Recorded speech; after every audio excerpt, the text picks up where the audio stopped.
Well, welcome to the Startup Espresso. I'm Hall T. Martin, the host of the show, where we talk about raising funding for your startup and the time it takes to have an espresso. I hope you enjoy this episode. Hello, this is Hall T. Martin with the Startup Funding Espresso, your daily shot of startup funding and investing.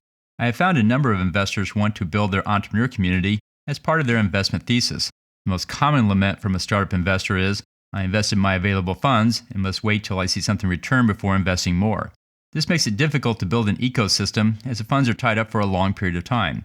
One solution is the early exit term sheet. This gives the investor the option to take back their investment at year 3. To provide funds to more startups, you could take the gains from one startup investment to invest in other startups. For example, in a 3x and 3-year redemption right, a $50K investment would yield $150K in 3 years.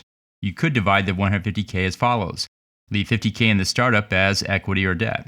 Take $50K from the first startup to fund a second startup, and then return $50K to your investor funds. This creates an evergreen fund for investing in more startups.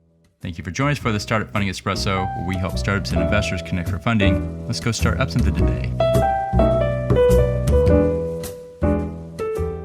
Hall T. Martin is the director of Investor Connect, which is a 501c3 nonprofit dedicated to the education of investors for early-stage funding. All opinions expressed by Hall and podcast guests are solely their own opinions and do not reflect the opinion of Investor Connect. This podcast is for informational purposes only and should not be relied upon as a basis for investment decisions.